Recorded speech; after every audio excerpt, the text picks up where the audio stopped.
on the floor. Knight gets Irish whipped to the stage, but he hops on it and then hits a beautiful tope off of the stage. I'm telling you, Tigger. He's a Tigger. Tigger's a wonderful thing.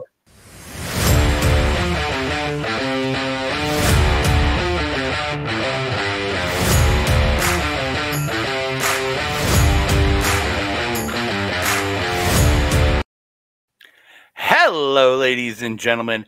I am your co-host, Andre C. Right over there, is the Taco Princess herself. It's Melball. How you doing, Melball?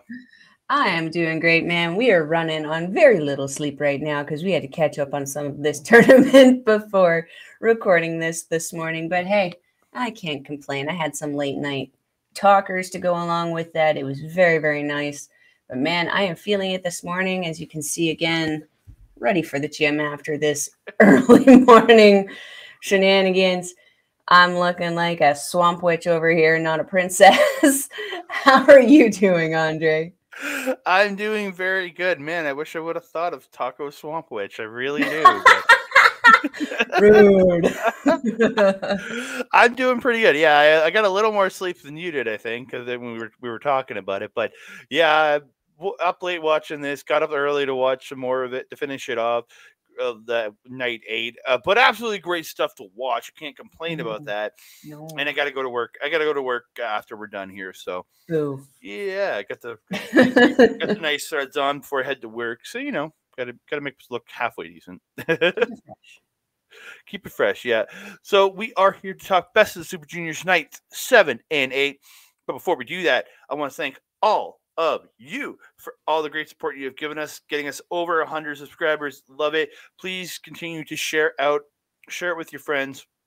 And all the subscriptions really matter to us. If you're watching us on either Backbreaker Video or on Andre Melball Wrestling Talk, we really do appreciate it. So please hit the subscribe button, hit the notification button for any time we drop new content, and please like up the videos, and please comment below whether it's on Backbreaker Video or on Andre Melball Wrestling Talk. We want to hear from you.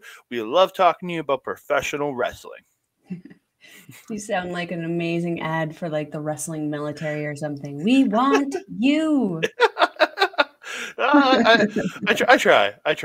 But we are gonna get into it. Best of the Super Juniors night number 7 is where we are starting on this show.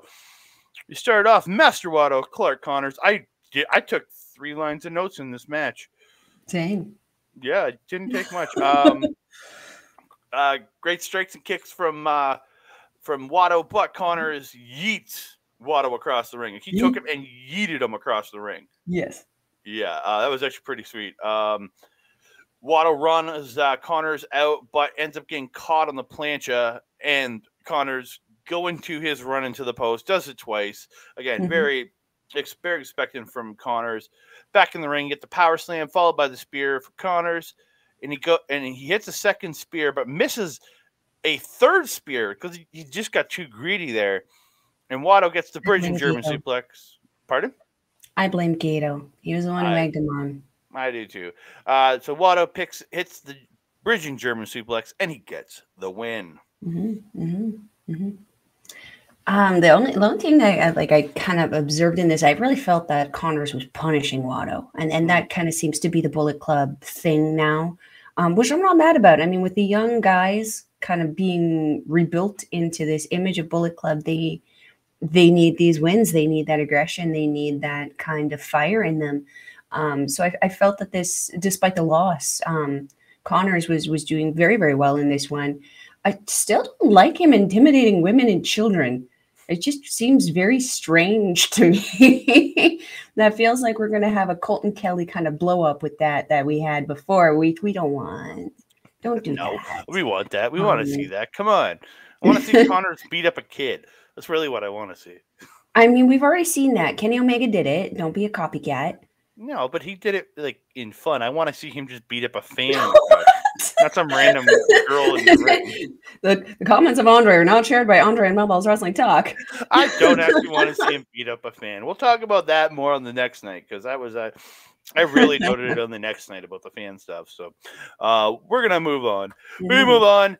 It's Ryusuke Taguchi, the Gooch, taking on Douki. I've listened to, like, I guess, on multiple other podcasts about professional wrestling, and everybody, when they're talking about Douki, calls him Douki. Like, on multiple other podcasts I listen to that have talked about Best of the Super Juniors, and I'm just getting angrier every time because now I call him Douki, I kind of get mad about people calling him Douki now, and I'm just like, see? You see the situation I was in, sir? Oh, how the tables have turned. But at least then I was doing it out of jest to mess with you, versus, like, I swear these people think it's literally Douki. Like, come on, guys, listen to the English commentary. Hell, even the Japanese commentary. They're not saying it that way. I very much agree with that. So, yeah. Moving on to the match, though. This match was just Taguchi being Taguchi in this tournament. Mm-hmm. Big Show Taguchi is here for this tournament, and it makes me so sad that up until this point he hadn't picked up a win. But then again, Douki. I mean, I've always been on the Douki train. This match was a Douki show off. I mean, the Douki Choki has really been his go-to in this one. We haven't seen the Douki Bomber in a bit. Haven't seen it in a couple matches now. No. Want him to go back to that because that was just power flex on that. And I feel that would have been a really great kind of comeback when Taguchi started with his strikes. Yeah, I really feel, again, the Douki Choki is being made something to be taken a lot more seriously. I feel like when we first started it and Gino first started the Douki Choki, it was Choki. It was very much a joke. Like you kind of looked at it and you didn't look like, it doesn't look like something that could be taken as legitimately as a Scorpion Deathlock or as the Tanahashi tap out or the Clover Leaf or something like that, or the Bone Lock even. It just looks like something fun, right? Yeah. Douki's picking up wins with this thing. Like it's absolutely incredible. But again, Taguchi worked so hard this match. So hard this match.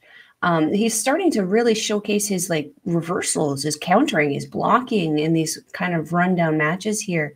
And we got to see a suplex de la Luna from Douki. I absolutely love that. Andre, what do you think of this one? I thought, like, it was a great athletic fight from both these guys. I thought both had their working pants on, and I thought, like, Taguchi, like, the first 3-4 matches of the show of the tournament, he was there.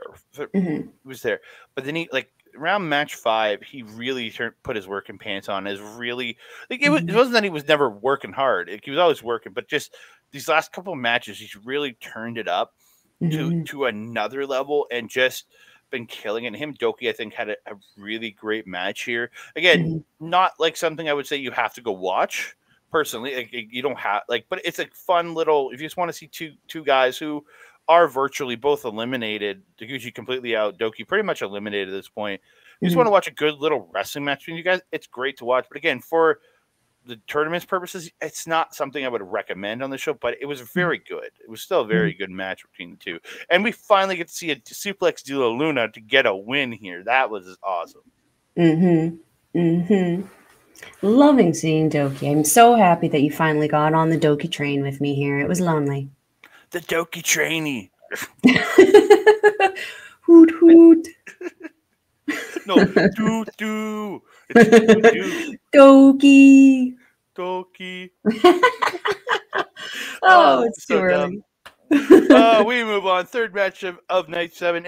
It's Robbie Eagles with Kosei Fujita against Kevin Knight. Robbie Eagles will be the guest commentator later on in the evening after he's done wrestling this match. Kevin Knight eventually, like, when Kevin Knight eventually, sorry, I wrote this really weird. When Kevin Knight eventually turns on Kushida, he's already got the color scheme to join TMDK. I thought the same thing. Because, like, Eagles was pointing at it, like, going, like, at the gear, thinking, Twinning. like, we got the same here. Or is there, like, I think, like, he was jokingly saying, is there some, are we teaming up? Like, he was making that joke at the start of the match, like, when he was comparing the gear. But yeah, I really like that. I thought really great match for two. These two just, Knight's athleticism paired so well with Eagle's athleticism. I think these two just flowed really well. It didn't feel awkward at all. Like I thought these two worked very, very well together. Robbie cutting off the springboard with the drop kick to the knee, like him coming out of the air and then just drop kicks the knee out of it. Just beautiful. Knight with like the splashes, the height he gets on those jumps is just insane. Like that guy has spring legs. He's Tigger. He's the right color scheme. He's Tigger. He should be just called the Tigger, Oh Kevin Knight. But it wouldn't work.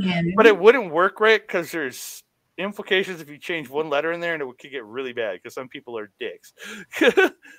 But yeah, he's got that ability just to hop. Like he moves so high up. He like it's. Could you imagine if he did the Tigger laugh before he did the springboard on that drop kick? That'd be hilarious. If he wants to have like him and Yano, if he has a match with Yano, he has to pull that out. Oh my god, that would be amazing. Kevin Knight, please start making Tigger noises. Yeah, start fighting Yano and doing Tigger noises. That'd be amazing. Knight flips, like him flipping through the turbo backpack and then getting the sliding lariat and the running frog clutch was a great sequence. In the end, Robbie Eagle stuffs the run off the top and gets a Ron Miller special. And after readjusting it and in reapplication of it, Knight taps out. I don't have a ton to add to this one. I just kind of enjoyed it. But like, I really felt like this was almost like a vet with a new guy kind of match.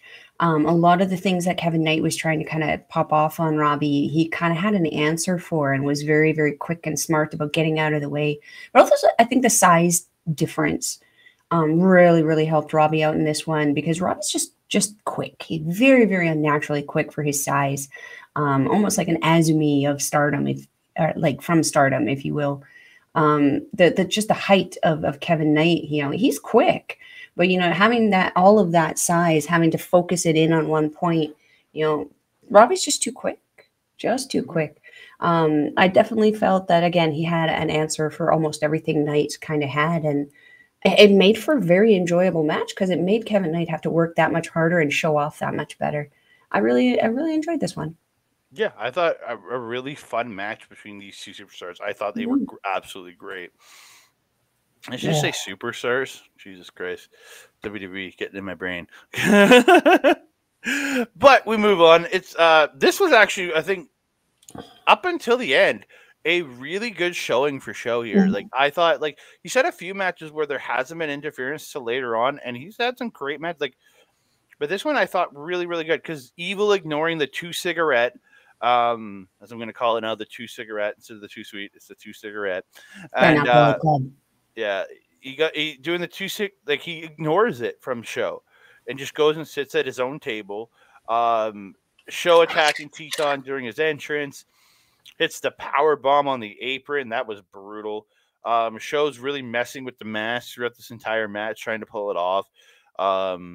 When Show distracts the ref and Evil just doesn't do anything, just stands there and just doesn't touch Teton. I was like, I respect this because I'm like, we're not getting shit from Evil here. I was actually happy with that.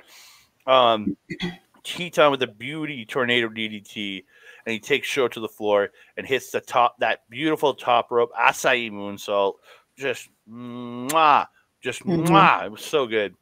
Show takes out the ref, hits the spear, but misses hitting Teton with the wrench and Teton gets a sick super kick there. Teton gets the Muda lock, but this is where Evil pulls his shenanigans, distracts the ref as Show's tapping out. Teton ends up dropping Show with a kick, but misses the stomp, but does get a DDT for 2. Show ends up pushing Teton into the ropes where Evil hits him in the head with a chair. Show gets 2, so Show then hits the shock arrow and gets the win. Yeah, and then after the match, they pull the mask off Teton, so he's hiding his face, and they start beating him down. Oiwa, I think it was Oiwa, comes in. It was Oiwa, yeah. In to protect him, and they beat him down. They put the mask on Oiwa, but then Teton jumps on Oiwa to save him from getting beat down, even though he still got the mask off. And then Oiwa gives him a towel to put over his head. Here's his shirt. was his own shirt. Was a shirt, yeah. But it was, I was just like it was such a good match until Evil got involved, and I was just like, God, you know how to ruin everything, Evil. Hasn't that been like every freaking match that Show has been in for this tournament for us? It was a great match until Evil. Evil doesn't get involved. He doesn't need to get involved for Show to have the shenanigans work. No. Show has the tools and the charisma that he needs. I mean, look at the picture. This is how this kid looks in the freaking ring most times. He's very over animated. He's very over the top. He doesn't need Evil there. I mean, good for Evil for getting paid for another tour, but like, god dang, it was unnecessary for me. I felt that the match was really, really great until the Evil shenanigans started happening. I automatically just got angry when I saw the unmasking happen because it's unnecessary. I don't like it. But was even more confused afterwards when they're standing in the ring and Teton's just got the shirt and he's like looking out the freaking armhole to like wave to the crowd and everything. It's like, okay, but you got your mask back. We was okay. They didn't steal it. Put it back on. So I found that a little funny, but something I wanted to comment on because I don't have a ton of notes on the match itself is I love seeing the teamwork and the team camaraderie with LIJ there. And there's only 3 other members, and Shingo Takagi included, on this tour. There's no reason why one of you doofuses couldn't come out there and help your partner. Takagi and Naito are at home just chilling, just watching. Takagi was not at home. Takagi was there. Oh, yeah, he was on commentary for this, wasn't he? I think it was the next night he was on commentary, but he was backstage at that show. I figured he was just at home sleeping. And to LIJ don't give a shit about each other. We all know clearly that. They're all into it. They're all into it for themselves. They don't care about each other. It's simple as that. They just don't care about each other. It is very obvious, unfortunately, and it's starting to drive me a little up the wall to see all these factions that consider themselves, brotherhoods and families and blah blah blah blah. And it's just like, but we don't have each other's backs. It's like, why bother being a faction if you're not going to help each other out? It just seems like a mishmash conglomerate of just weird. I don't know. It doesn't make sense to me. If you're going to be in a faction, help your faction. If you're not going to help the faction, don't be a part of it. Just be on your own. Be a Suzuki. The most messed up part of it all is House of Torture cares about each other more than LIJ does. But not more than United Empire. No. United Empire. Not more than United Empire. No, because they care about each other. Let's move on from this mess. Let's do it. It's Yoshinobu Kanemaru. It's not Francesco Akira. Akira is out with Okan, so we know he cares about him because he's got his boy. Because Okan was on commentary for this one. Okan during commentary, but he was there for his boy. Kanemaru attacks and works the knee early on Akira. Cross leg lock by Kanemaru. Akira struggling, but he gets that rope. Like again, the facials on this kid are absolutely amazing when he's like got that struggle to get the ropes. Absolutely tremendous. Wheelbarrow roll into the double spump by Akira to cut off the momentum of Kanemaru. Kevin starts making a call where he calls it the heel master versus the young Jedi. And Kanemaru is working the legs, and Akira just rolls him up. Right after that comment, Akira just rolls up Kanemaru and steals the win. And I was just like, young Jedi beating that heel master? That's for goddamn sure. I was very, very happy about that. I kept yelling, amore, amore, amore, the whole time. Such a good match. Kanemaru, as per usual, that kind of seems to be a thing, setting up for the figure 4, targeting the legs. We can see how in the next night, this actually had a tremendously negative impact on Akira. But yeah, I always love Kanemaru. This was a quick match for me. Another quick one for Akira, though I felt the one before could have been longer. I felt that this one was an appropriate length. Yeah, they got everything in that he needed to, and Akira sneaking out the win on the heel master made so much sense. 100%. We move on. it's time for Kushida versus Lio Rush. This is actually, I really thought these two did really well together. I thought they flowed well. I think I've really turned around on Kushida in these last couple matches. Like he's really turned around. Like I think turned it around for me. Like he was kind of it was awkward for those first few matches, but I think he's really turned it up, man. Kushida doing a shout out to Bryan Danielson with the cattle mutilation at one point, and even Kevin Kelly shouts out Bryan Danielson on that when he on that too, and when Kushida's doing the cattle mutilation. Dude, I thought these two just had a good flow together, and I really liked it. Lio Rush seems to have a good flow with everybody he works with because this guy can make a good flow with a broomstick in the wrestling ring. I truly believe like Lio Rush, and like these two I thought really good. Kushida missing the knee off the apron, and Lio Rush getting a 6 suicide dive. But Lio just starts working an arm on the floor. Kushida ends up pulling a flying armbar out of the final hour frog splash, but Lio turns it into a stacked pin for 2, so Kushida has to break it. In the end, Kushida tries to pull a hoverboard lock off a final hour frog splash, but Lio gets most of it and then hits another final hour frog splash and gets the win. I thought these two did not long, but had a really good match together. I thought these two really flowed together, and like Kushida is looking like he's really kind of coming back into that old Kushida mix here, I find. I agree. I liked at the beginning there Kushida immediately dropping into his guard position, much like we'd seen Okan do in the past, trying to bait in Lio not going for it, and then Lio switching it up, trying to bait Kushida in with a guard kind of position. I felt that this kind of, for me, because again, I'm not a big watcher outside of NJPW or Stardom, so even though I know who Lio Rush is, I haven't seen a ton of his work on other promotions. For me, this kind of almost made a full well-roundedness for Lio Rush, in my opinion, where I kind of realized he's got that really good submission kind of background. He's kind of got that, I don't know what kind he does, but he's clearly got some kind of martial arts kind of background there where he could do that guard position and step up to Kushida in that situation. Came out of this one with a lot more respect for Lio because of that, because you really start to see how well-rounded of a wrestler he is. And gosh, we need more well-rounded wrestlers. That also being said, I felt like this match really, like Kushida has been building to this, but I felt like this kind of really set him on top of that mountain of creativity and uniqueness and just interaction where we've been waiting for Kushida to be this version of Kushida since coming back. I think that this match kind of showed that off again, because despite the loss, I mean, this was still a very strong finish for Kushida. Very much. Like Kushida has not had a good tournament, and I've heard it from multiple other shows I listened to. Everybody's like really surprised at the position Kushida's in this tournament. Me too. Same. But he's given wins to guys when they've really needed it, and pinned Bailey to keep him within reach of other people when he did beat Bailey. Again, all the losses he's taken have made sense and have worked towards an event, the story going forward. So, yeah, I agree. We move on. It's Yo versus Bushi.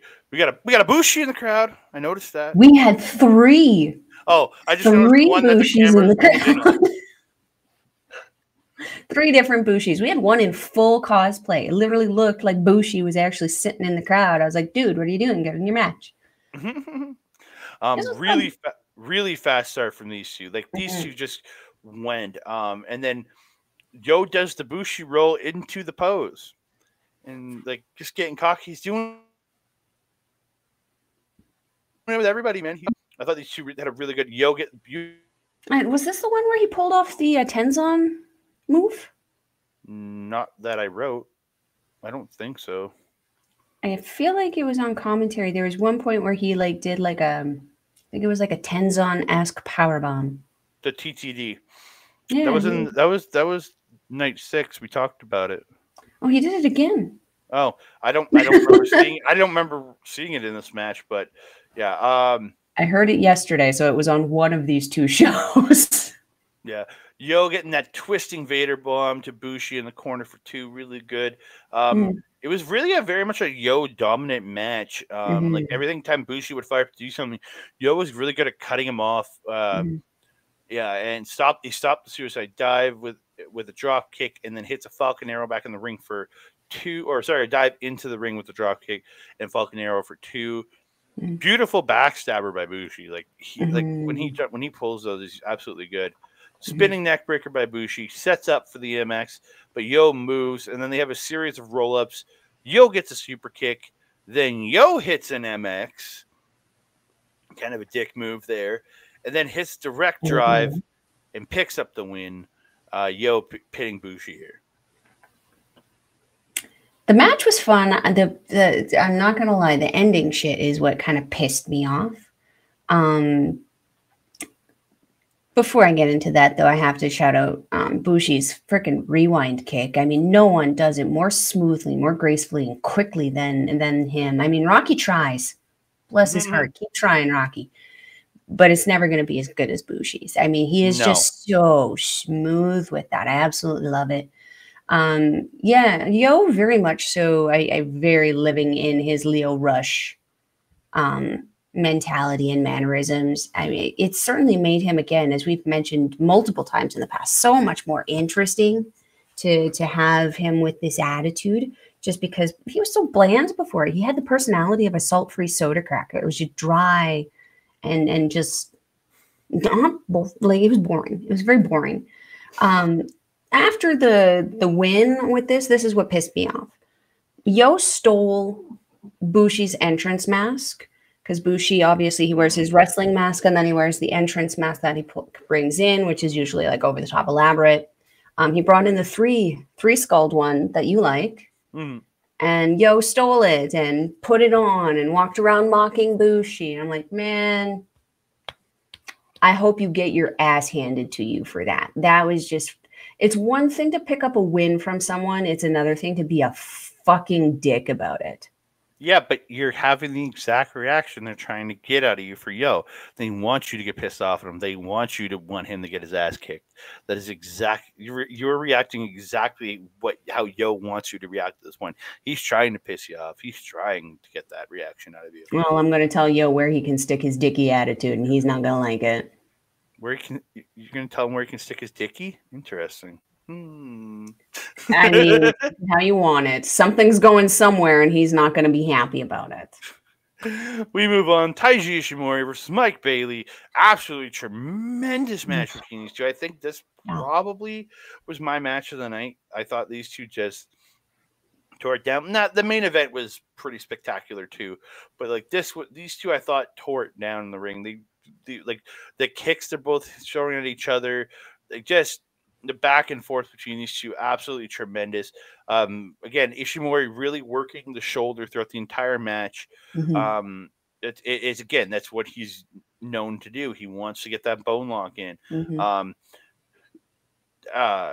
Bailey missing a lot of his flip knees in this one. Ishimori studying tape and knowing when to move, to do everything. Yeah, beautiful corkscrew sent on by Bailey to Ishimori off the top to the floor. Really good.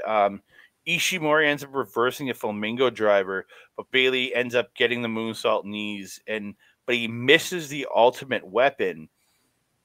And then Ishimori catches the tornado kick in the corner, hits the inverted Bloody Sunday, gets a 2 count, then hits La Mystica into the bone lock, and Mike Bailey taps out to Taiji Ishimori. This was a great one. Ishimori just freaking savage in this match. Really, really impressed with Bailey, though. I mean, that moonsault off the apron that he does, just absolutely incredible. Ishimori, yeah, you're right. He was really kind of seemed to have Bailey's number. Had him very, very well scouted. Yeah, I don't have a ton. I mean, Bailey pulling off the standing knees was always impressive, because like your girl would just end up planking on her back if she tried to do something like that. Yeah, I don't have a ton to add to this one. This was a really fun one. Yeah, I'd probably land and break my neck if I tried anything that this guy does. Jesus. I would just take a back bump because your girl's got no coordination. I'd probably rotate too far and land on my head. That's the problem. But I wouldn't. We'll just pain Angel in the middle of the ring and call it a day. Yeah. We move on. El Desperado, Dan Maloney. I thought both these guys had it was a really good power versus power match. I found in this because Desperado is usually the guy that has the power advantage over most people. Correct. Maloney had the ability to step up to him, and they really going back and forth the chops. Like they both have chops like gunshots in here. Because I've talked about Maloney's gunshot chops. Desperado coming back just as hard with the chops. They're just crazy. Loud. Maloney ends up running Despy into the post, but he runs him in like head first. He just goes like bang off the post. Just takes him in the face. Likes to take those bumps though. Yeah. That really good back and forth between both these guys. Like Despy really working that leg, going with the stretch muffler, like working that knee. Maloney really like fighting hard throughout this, getting that beautiful fisherman suplex. Ends up hitting a enziguri, and then when he goes for like a ripcord knee or something, Despy picks him up, hits the spine buster, and then hits Guitarra de Angel for 2. Maloney ends up flipping out of the Pinche Loco and gets a double stomp to Despy. Follows it with the gore, but only gets 2.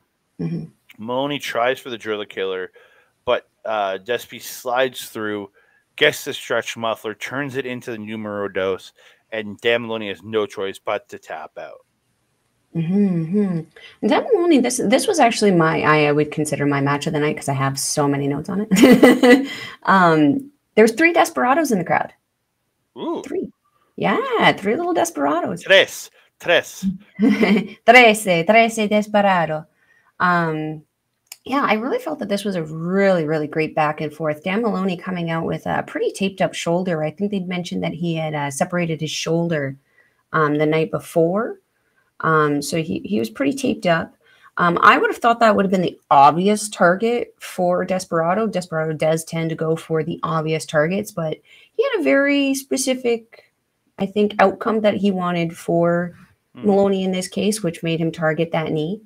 You even see him like messing around with like the knee pad at one point with Maloney just to kind of piss him off. You're absolutely right. The chops were freaking loud as hell. And it was almost like Maloney started the chop off, and he started it with like, okay, this is the volume, and Despy, he hits it and it was louder, and then Maloney hits it and it was louder. Like it just got louder and louder and louder the more that they hit. And Maloney actually dropped Desperado. Like Desperado took a chop and couldn't return. He actually had to take a knee and take a break, which, you know, really speaks to the power of Maloney there. Because as you mentioned, Desperado is usually the power guy in these situations. Yeah, and you mentioned the spine buster. I also mentioned the spine buster. That his spine busters are just so good.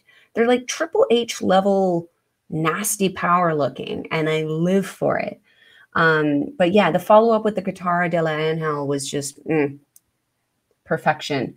One thing that you didn't notice that I really enjoyed that Maloney did was that standing double knee followed up by the senton.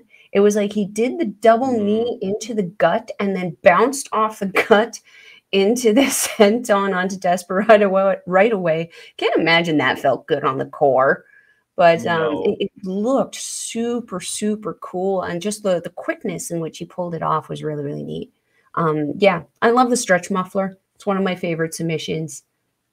I'm very happy that not a lot of people do it. And no one can do it as well as Desperado, except for maybe Suri. Suri's got that weird combination of it that she does that's just a little bit more nasty than Desperado, but Desperado makes it look very desperate. Well, and the fact, like, because he turns the stretch muffler and he pulls the arms in to make it numero dos, right? Because he adds the arm pulls in to make it numero dos, where Suri kind of gets like a headlock with the legs.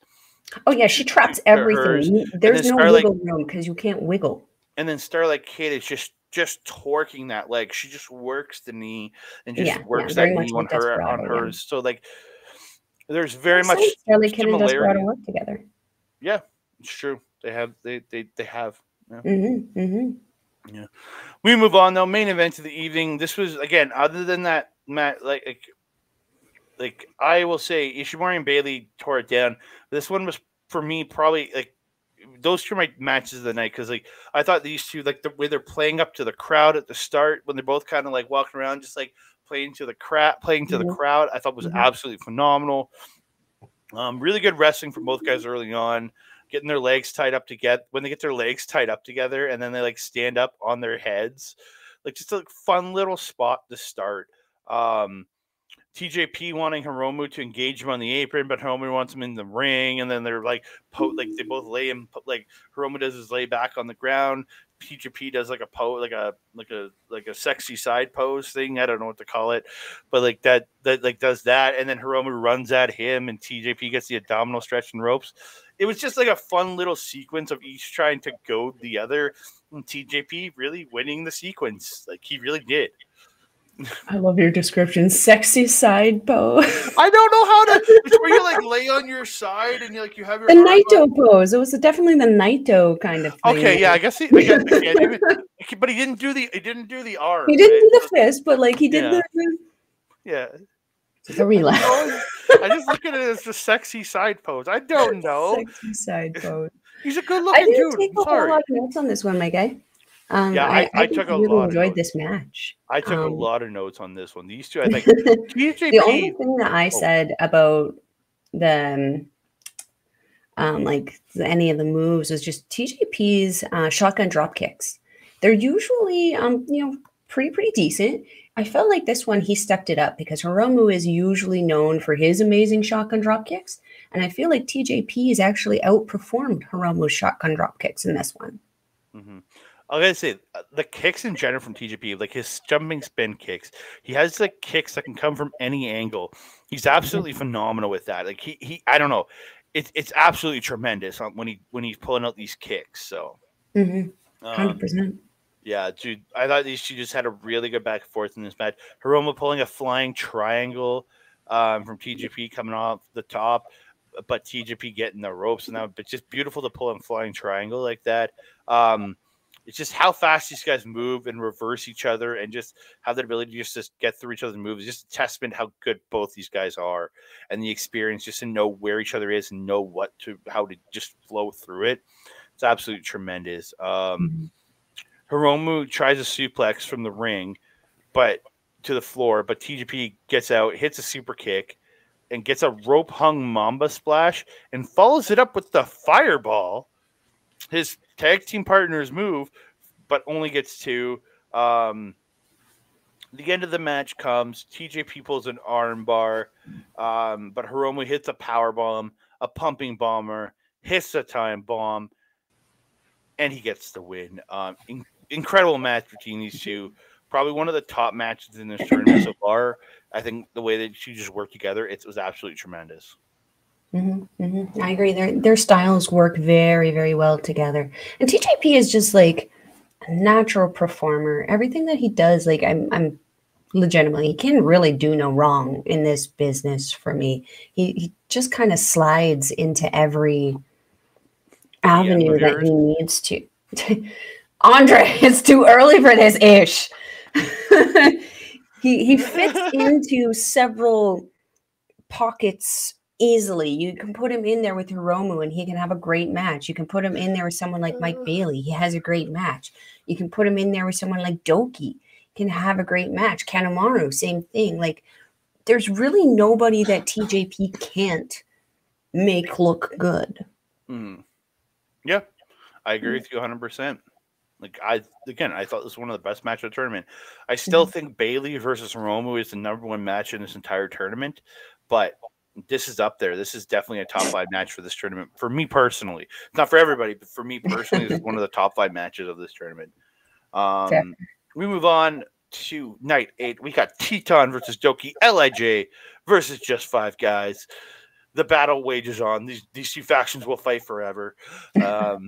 Douki attacks right off the hop, but Teton fights back, gets a Rana, sent Douki to the floor, hits the beautiful suicide dive to Douki on the floor.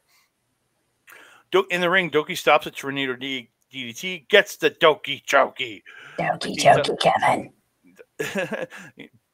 Teton gets the ropes, so Douki hits that swinging Northern Lights that he does. Love it. A twisting Northern Lights, whatever you want to say it. Beautiful Pele kick from Teton into the ropes, and then the tope to send Douki to the floor. Then a tope, beautiful high arcing tope suicide. He launched himself. The end of the match, though, Douki hits the daybreak. Teton kicks out at 2. Teton ends up getting out of a roll up, applies the Moodalock, and gets a submission victory on Douki to get. You know he doesn't call it the Moodalock, right? I know, but it's a Moodalock. I know, but it's called Immortal. It makes it sound like Mortal Kombat. Come on. It's a Moodalock. I don't need to learn another move for the move that it was established in. I know. One of the greatest moves ever. I'm learning moves. I know the move. It's a Moodalock. I know, but I'm saying I'm learning the moves. I know, but I already know what it is. Regardless. Did you see, my friend, there was a Teton in the crowd. Man, a lot of people dressing up today. Yeah. Was there a Douki? Well, this is a new night, but yeah. Sorry, was there a Douki? No. There was a Douki the night before. Okay. There was no Douki in this night. Okay. It's unfortunate. But yeah, one Teton. That one surprised me. And I spotted it actually not even during this match. I spotted it later in the show. But yeah, this one was fun. It was nice to see Teton actually get a win with his submission finish there. I felt this was a really, really great match. I always love Douki. Douki's just really shown up and shown out on this freaking tour. Like, don't sleep on Douki anymore, everyone. This guy's, he's got shit to do.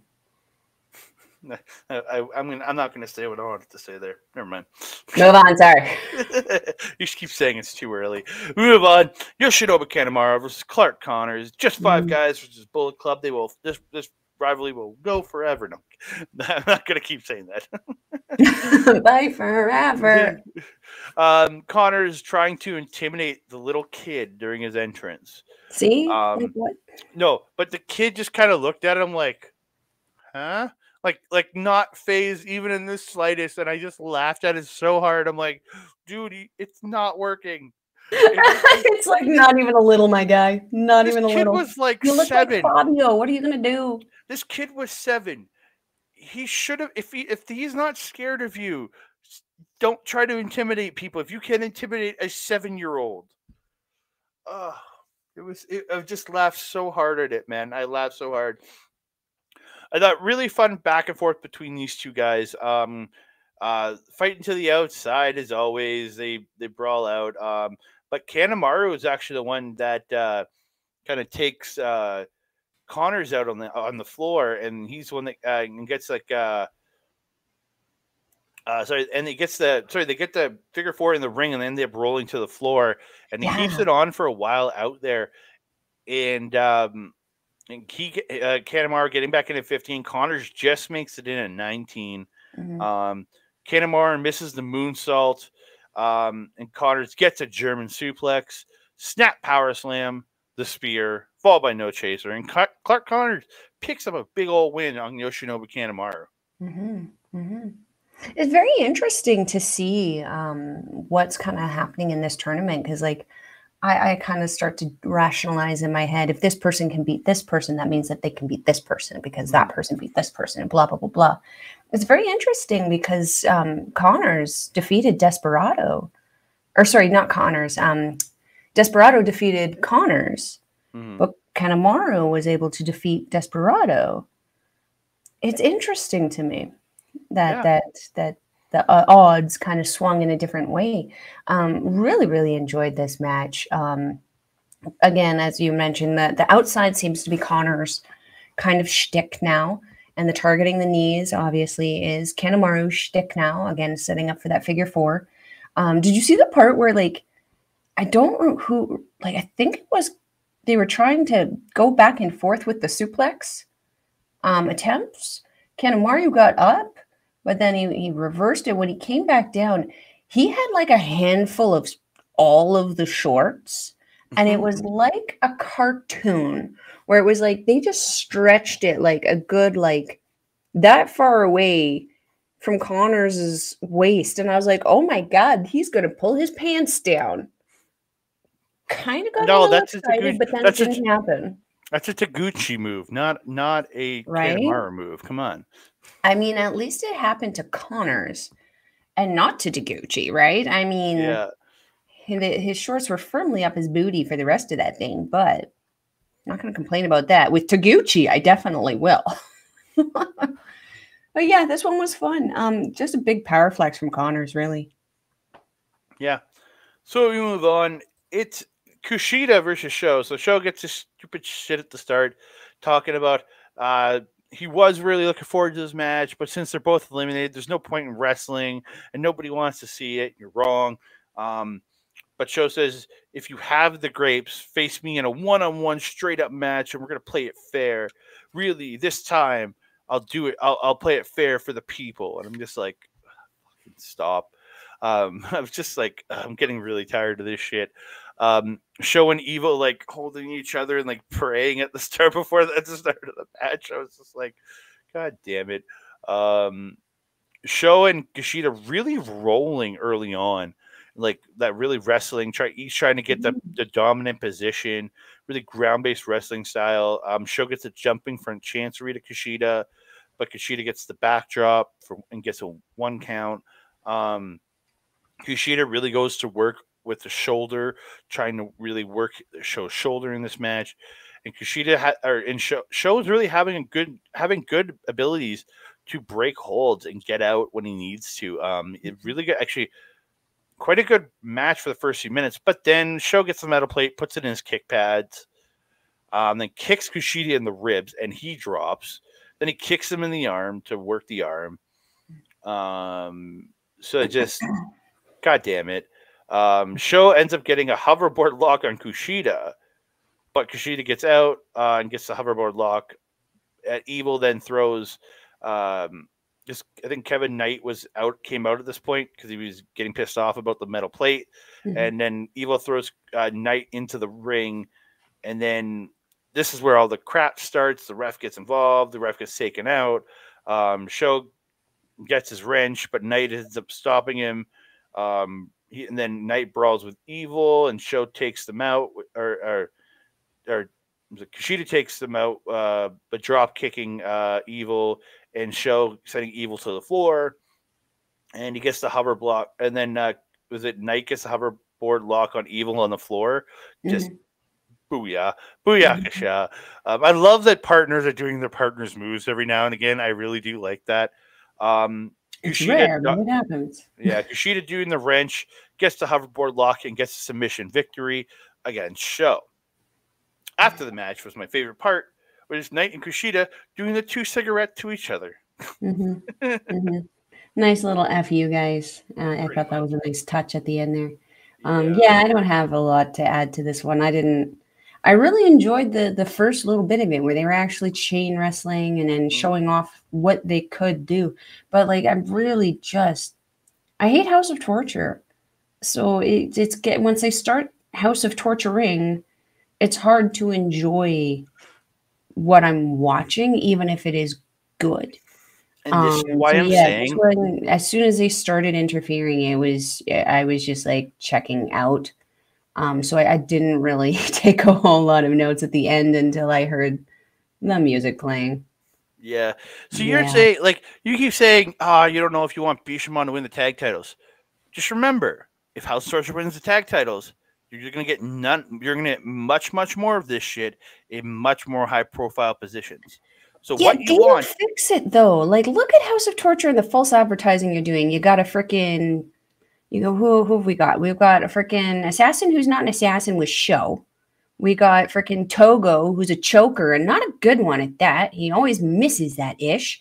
And then you've got freaking Big Pimpin', who seemingly has forgotten how to big pimp. The only good thing about House of Torture was Peter. Now they don't even have her. But you also got to remember, Gedo's not going to change shit. So you don't want House of Torture to win the tag titles because it's only going to, if they win the titles, all of this shit only gets worse. I mean, it's which is the lesser of two evils in that situation, right? I mean, you have the situation with House of Torture where it's like it's horrible, or you have the personalities of salt-free soda crackers with Bishimon. I feel that either way, those titles are going to be devalued by whoever wins them. I don't disagree with that, but I still would rather have the salt-free soda crackers because at least I'm going to get good matches that I can enjoy out of the salt-free soda crackers rather than having to endure more House of Torture. It's easier for them to take the titles off of it. It really depends. I mean, like it could really go either way. Again, it's which is the lesser of the two evils. I don't think we're going to have to worry about it for too long because the prognosis on Davis right now is only about 6 to 8 weeks. So we should be seeing him back by the end of summer. So hopefully by the end of summer, the titles are back on Aussie Open. What did he hurt? I didn't hear what the injury was. I don't remember, but I just remember reading it was about a 6 to 8 week recovery process. Something to do with his meniscus, I think, but not a severe one, just one that he had to take some time off to get a little bit of work. Oh, that makes sense. His knee was taped.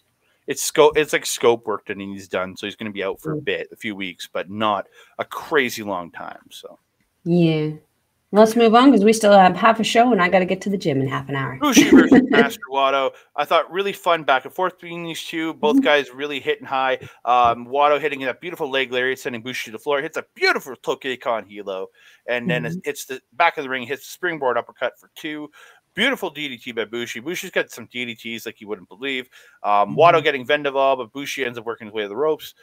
Bushi reverses the half and half suplex, hits the backstabber, then hits a drop kick to the head into the fisherman neck breaker for 2. Hits the lung blower, and Wato ends up drop kicking Bushi when he goes for the MX and hits Trouble in Paradise, hits the Bridging German, gets the win. Bam! I made that quick.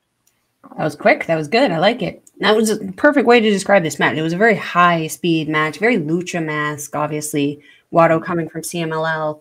Bushi, obviously a lucha wrestler. Yeah, this one was really fun. No Bushis in the crowd, I saw. No Bushis? No Bushis. No Bushis? You see them later, which is interesting because there was a Teton in the crowd. You would think there was a Bushi, too. I don't know. Yeah, I guess Teton's just cooler. He is the immortal. Yeah, I didn't have a whole ton to add to that one. Yeah. Oh, sorry. I didn't mean to... No, we're done. We're done. We jump on to Gooch.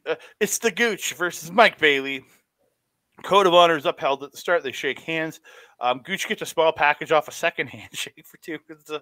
I was just like, he's like, oh, I'll go for another handshake and pulls that little roll up. I really like that. Both these guys had I think really did well. Bailey missing the Vader knees.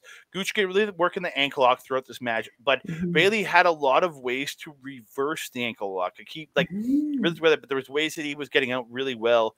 Bailey drops him with kicks at one point, hits the running shooting star press, and then takes Gooch's head off with a kick. Just holy shit. But he only gets 2 out of it. Gooch stops the Bailey's going for the tornado kick, and Goose just runs out and hits that hip attack to the head. So good.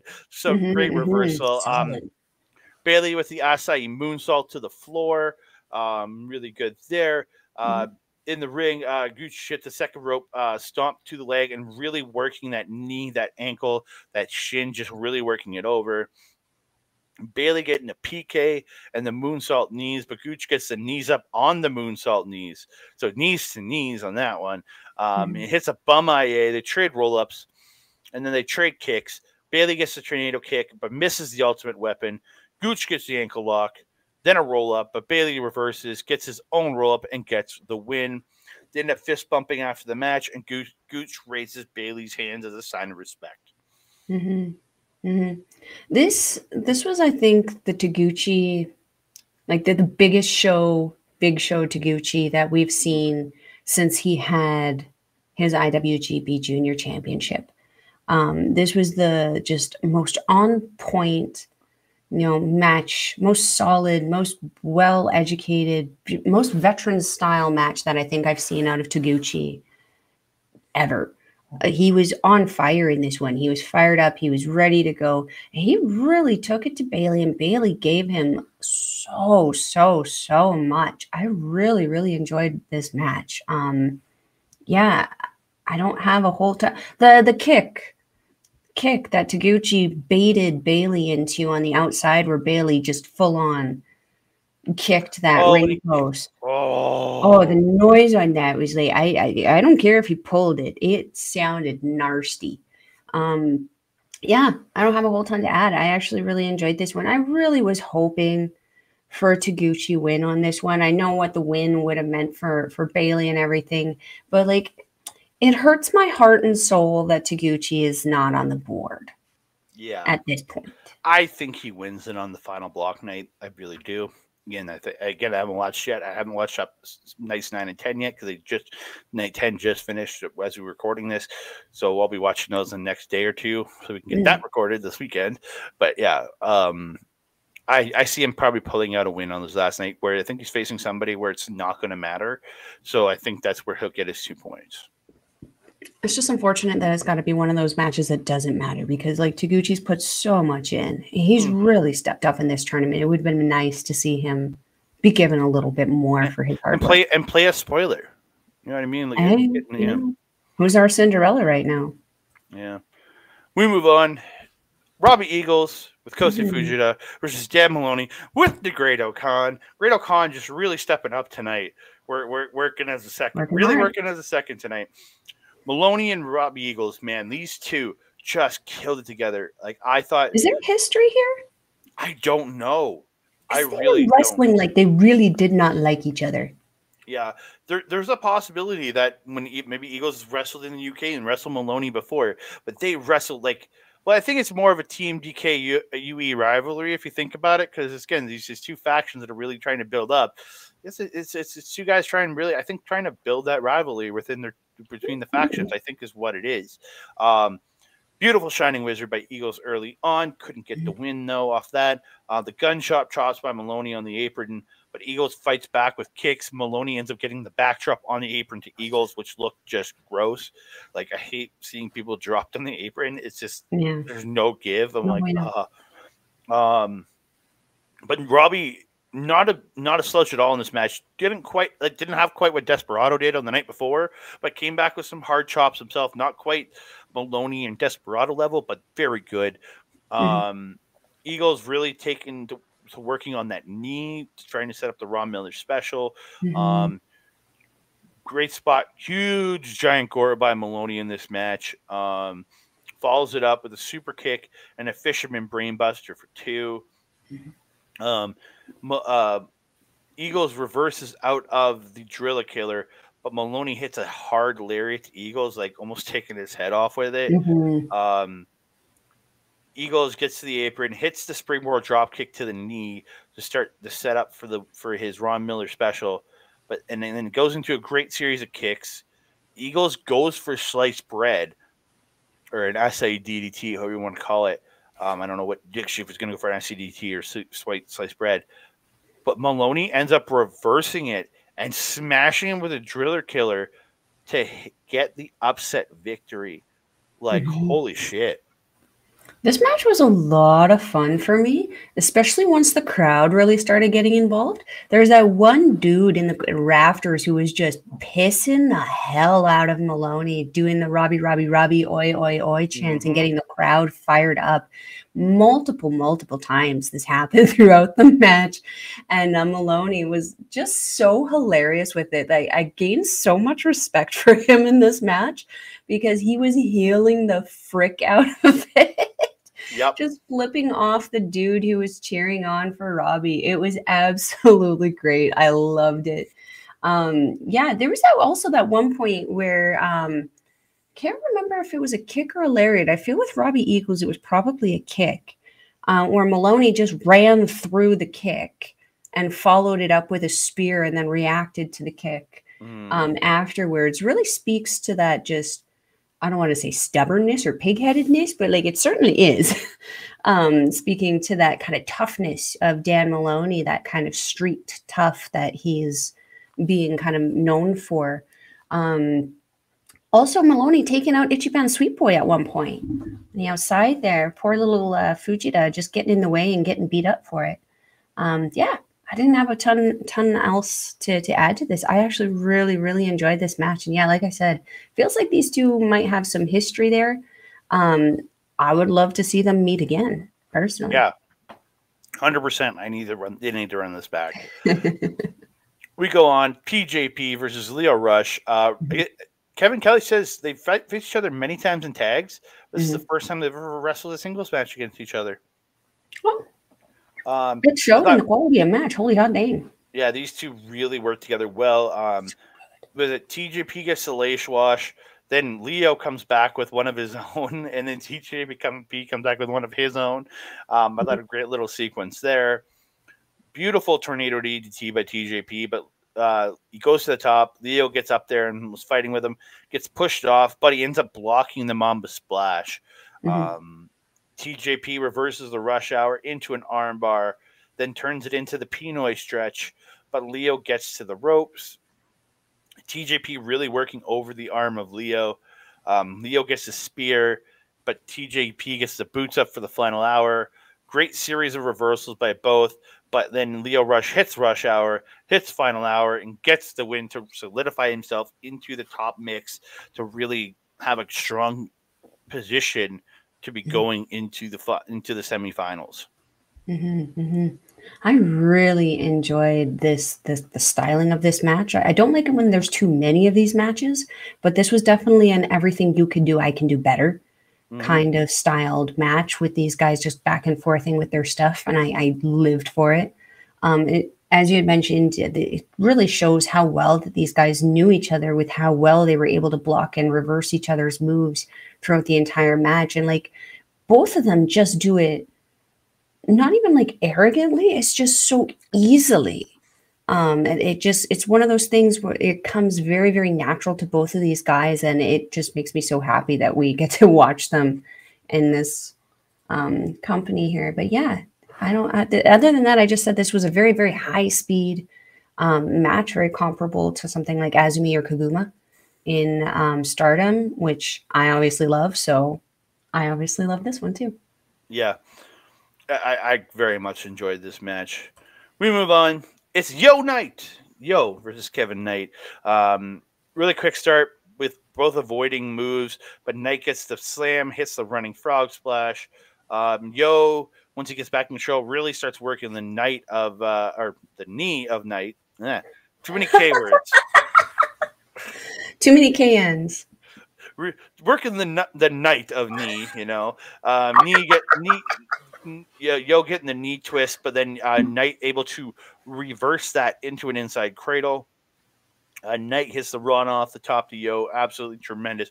I can never not talk about the athleticism of Knight, his jumping, his drop kicks. I think this guy's going to be a goddamn star for this company. I know it. Or 100%. if he stays with New Japan, he'll be a star here. If he goes somewhere else, he'll be a star there, because this guy just has that ability. On the floor, Knight gets Irish whipped to the stage, but he hops on it and then hits a beautiful tope off of the stage. I'm telling you, Tigger. He's a Tigger. Tigger's a wonderful thing. Tigger's a wonderful thing. He sends Yo back in, hits a beautiful high cross off the top. Pendulum DDT stopped, but Knight hits a super kick, or they each hit a super kick, and then Knight gets the sky high for 2. They get back out. Yo, in the end, gets a super kick, gets another, then hits direct drive and gets the win. Yeah, you actually mentioned everything that I had written down there. The only thing I wanted to add is just Yo is being Yo. Yeah, the attitude that he now has, it hasn't left. I'm not mad about it either. I'm mad about some of the results, obviously, because I didn't like that he took out Bushi's mask. But otherwise, I felt that this was a really, really great match. I felt that Yo really showed up for this one, and it was a really nice showcase for Kevin Knight. Mm-hmm. Yeah, I thought both. Mr. Tigger. I really think Knight's going to be a gosh darn star. Oh, 100%. He already is. And look how little he's been in this company. Like, he's got nowhere to go but up. And that's probably because of the spring in his feet. And I think eventually he's going to bulk up a bit and go to heavyweight, because he's already size he has. He's like right on that edge. He'll end up in heavyweight at some point. He's like Alex Zane. Yeah. Mm-hmm. Yeah. Very much so. We move on to a match that the match was really good. Yeah. These two there was a great nasty German by Ishimori in this match. Hiromu just looking like the goddamn star that he is. He had a huge power bomb at one point. Because the end is what I think we got to really talk about here. Hiromu hits this crazy hard power bomb, and Ishimori looks rattled after it. It looked like he hit his head. Yeah, so he gets up. Hiromu hits a huge lariat, and then then he goes for another, and like Ishimori grabs the midsection, and they're like wrestling a bit. And then Hiromu hits another lariat, and the ref goes over to check on Ishimori, and he calls the match off, which especially for New Japan, it's something serious if they're calling a match off. They never do that, yeah. Hiromu looking like kind of like really concerned and unhappy that something has happened to Ishimori. So Hiromu wins by referee stoppage here. Ishimori does leave walking with help from the doctor or the doctor that came in and checked, and some young lions helping him out. It was reported online that he has injured his cervical vertebrae, and he's going to miss the final few nights of the Super Juniors tour, and is out for the foreseeable future. We do not know when he's going to return. If you're ever wondering what the cervical spine area, it's this spot right here. It's your C1 through to your C7, which are separated from. You see the disc there. They allow your spine to move freely, your neck to move freely. So again, very. His was a C4, right? All I read that it was a cervical spine, cervical vertebrae issue. Didn't say which one it was. And I'm just going off of the report from that day. It came out that day. So yeah, there might have been updates since. I'm not sure. I haven't seen them. But yeah, so yesterday on Turnbuckle Talk by the what's his new nickname? Carl Caravel. The Gold Standard. He has a new nickname. He has the Gold Standard, the man with the sultry voice, Carl Carafel. On Turnbuckle Talk yesterday, they had said that it was a C4, though I don't know what their source was on that. And that he was actually, taken to the hospital, looked at, and then was actually able to not only leave on his own walking, but able to return home for treatment. So he's not injured enough that he is required to be in the hospital, which honestly gives me hope. Yeah.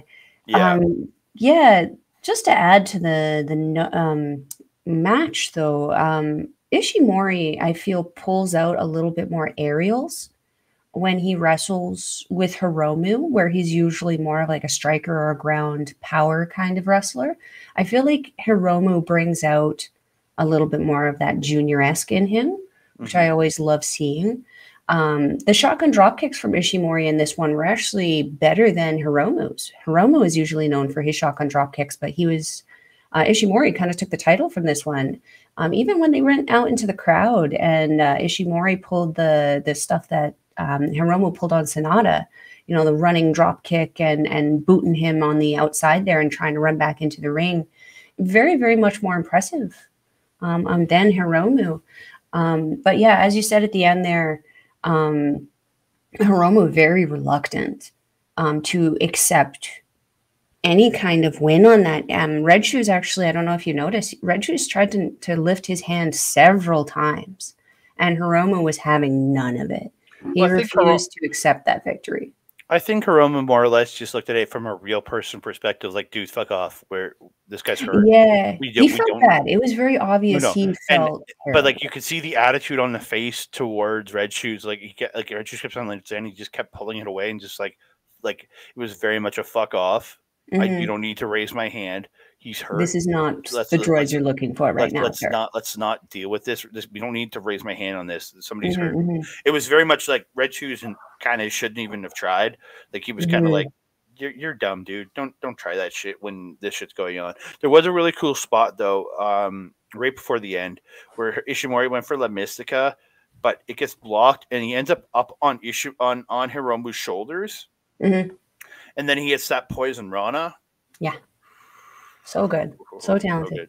We'll see it again soon, I hope.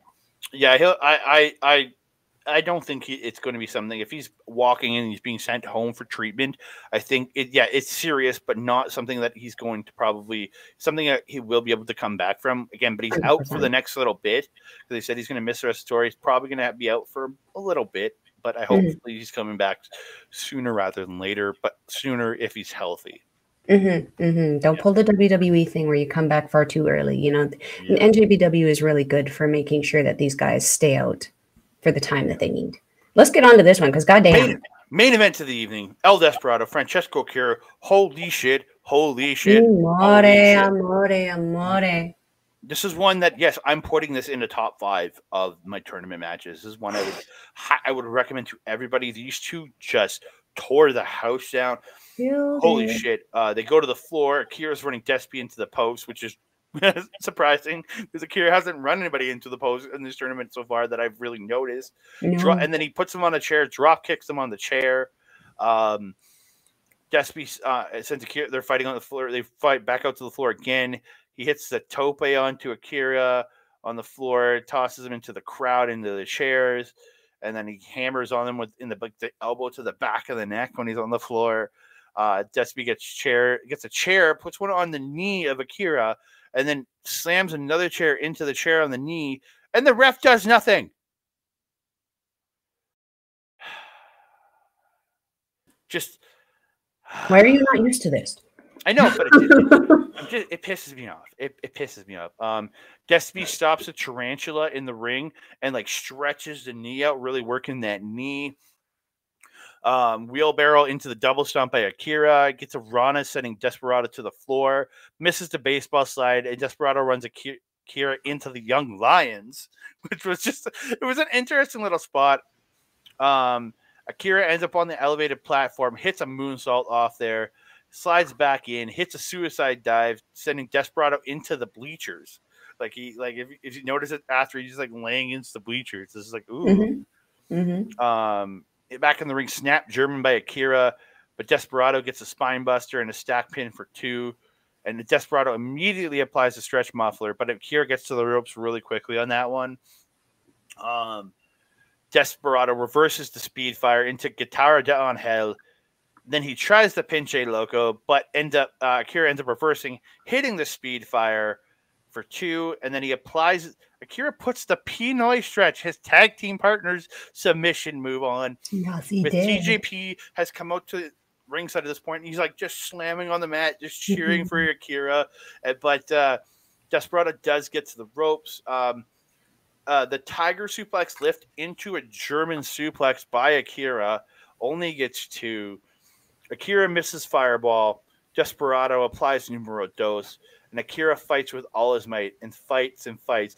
Desperado lifting him up at one point, but Akira will not submit. So Desperado breaks, reapplies the hold, and Akira still won't give up. And TJP gets on the apron to throw the towel, where Desperado breaks. And as TJP throws the towel, Desperado grabs it and throws it out of the ring and says, "No, you're not throwing the towel in for him." And Akira is just one hell of a fighter here. Akira gets a super kick and a roll up, but Desperado ends up kicking out and drops him with a hard shot to the face, reapplies numero dos, and this is where Akira has to submit. But holy shit, they made Akira look like a goddamn superstar in this match. Oh, yeah.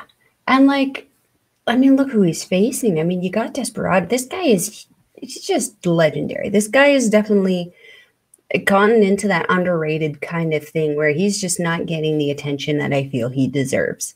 Yeah, you mentioned everything I wrote down, which is good.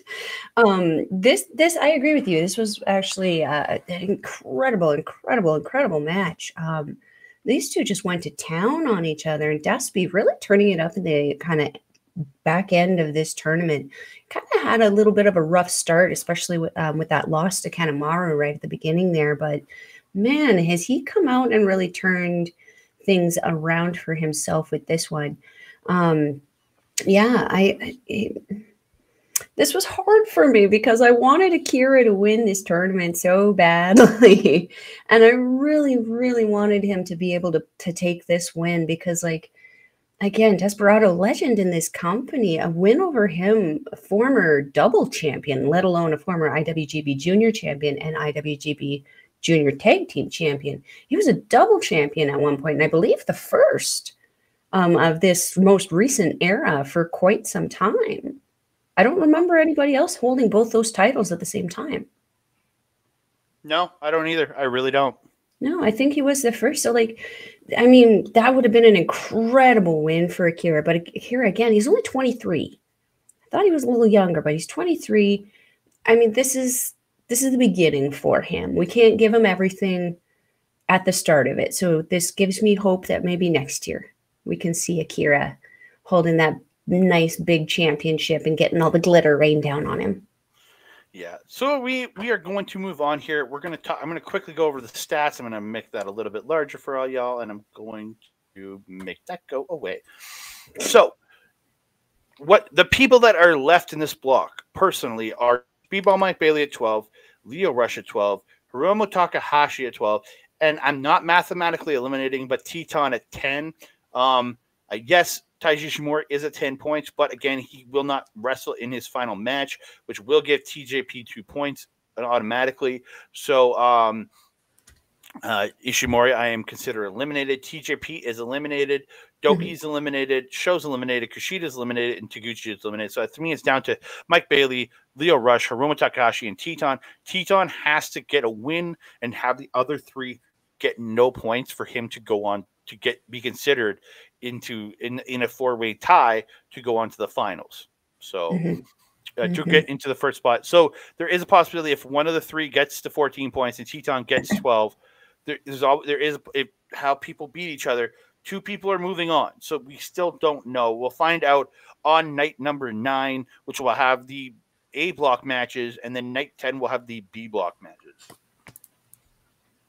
Yeah, so we move on to B block. We have still in the hunt is Desperado with 12, Yo with 12, Master Wato with 12, and Robbie Eagles with 10. Eliminated are Francesco Akira and Clark Connors with 8. But Connors has had an incredible tournament, in my opinion, to be at 8 points where he's sitting right now. Absolutely phenomenal. Same with Akira. Knight Maloney with 6 points each, Kanemaru with 4 points, and Bushi with 2. But yeah, you have Desperado, Yo, Master Wato, and Eagles each still fighting to get that final spot. If one person gets the 14 points and 2 guys don't, Eagles has a shot if he can win to be going in as the second place person in the B block so it's still up in the air. Like there's no guarantees right now to see who goes to semifinals, and I'm excited about that. What a tournament this is turning out to be. These tournaments are exhausting though, man. But the biggest thing is my boy, Master Wato, the man I picked to win this, is still in this. He's going to the semis and he's going to the finals, ladies and gentlemen. That's what's happening. He's going to the finals. He's going to win this. He's still in it. Oh, he's going to win. I don't know that he's going to the finals based on who he's in it with, but he's definitely in it. Oh, yeah. It's Wato and Eagles going to the finals, going to the semifinals. I don't need to see that again. I do. I want to see that in this. Those two are going to semifinals, but they're going to face people from the other blocks. That's the thing. Yeah, but then if they win, then they're going to face each other, and I don't need to see that again. I would happily see that again because I love both those men. Well, that's why wrestling is subjective, and we can be happy with nothing or everything, isn't it? I'm happy with everything, but this show is coming to the conclusion. You can catch me on Facebook, or it's not Facebook, on Get the fingers up. Twitter, Mastodon, and Hive at That Canada Guy. Instagram at That Canada Dude. You can also find me on Backbreaker Video this coming Saturday. Wait, is this coming out this week? Yeah. I don't know. I'm doing a preview show with Mike the Ref on. It'll be coming out. Oh yes. Saturday the 27th, doing a preview show for AEW Double or Nothing. I will be appearing on there with Mike. That's going to be recorded tomorrow morning for us, which is Thursday morning. We're going to be recording that, talking about it. And then so you can check me out there. So over on Backbreaker Video at youtube.com/@Backbreaker Video. You can also find all the great other work that Mike does at twitch.tv/Mike the Ref, all the great content he's producing on Twitch. And then you can find all his great gaming content at youtube.com/@Backbreaker_gaming. You have him, you have PJC, you have Rick Jules, all putting up great gaming content there. I'm still figuring out what I'm going to do if I want to be part of that, but I'm getting the itch to do it, to play more video games and maybe record them. So I want talking about that. And then you can also find me over at our local establishment. Coming up soon, end of the month, we have our Spider-Man Into the Spider-Verse review coming very soon in 2 weeks. Then we will have a very special edition of Marvel Talk the weekend before Secret Invasion starts, and then we will have Secret Invasion coverage coming. Myself, Oled, and some special guests are going to be talking lots of great stuff on Marvel Talk over the next little while. You can find us. You can find all the Marvel Talk episodes at youtube.com/@our-local-establishment. Ooh, I have the wrong thing up, don't I? I put Rogue Energy. I meant to put that. There you go. And while you're over at our local establishment, you can check out a Melball on her show over there, Paramindful with the Gold Standard, the man with the sultry voice, Carl Carafel, and Alex, the werewolf, who I think is done saving the world now. He's back home, so we can start recording things again. And it sounds like our next episode is going to be all about aliens, abductions, and outer worldly things. That's going to be a lot of fun to do. And you can also check out Astro Pizarro's YouTube channel, where you can catch me on Ladies Wrestling Showcase every couple of weeks. We haven't gotten our next episode set up quite yet, but we're gotten a couple topics that we're interested in throwing about there. So you want to check that out on Friday and see what we're talking about over there. While you're also on Astrid Pizarro's YouTube, you can check out all of her other amazing content, including Astrid Asks, which is an awesome interview series that she does with a lot of like female independent wrestlers. So you want to check that out, as well as Making an Impact with our good friend and your good friend, Cody the Foe, Duffo, with the most like complicated name, man. And if you're wanting to follow a Melball on social media, you can follow her on Twitter at Collins Melball, and you can follow her on Facebook, Instagram, TikTok, and Mastodon at Melball Collins. If you're wanting to watch NJPW, we will leave a link in the description box below. It is NJPW-World.com. It's approximately 990 yen or $10. Get the 10 on there, woman. Come on. $10 Canadian or approximately $7.50, $7.30 right now. Our dollar's doing good, I guess. Get on that, guys. You don't want to miss out this amazing. I know, man. I don't know what our dollar's doing, but like it's giving us wrestling. So we're just going to go with it. And that being said, my friend, do you have anything else to say to the beautiful people? I just want to say thank you so much for liking all the videos, subscribing to the channel, helping us grow. We really, really, really, really, really do appreciate it. Please like, subscribe, comment down below, and hit the notification button so you can see when we bring up new content on the channel. Thank you so very much, everybody. We really do appreciate it. And that being said, I am your Melball. Over there is Andre. We will see you next time. Adios.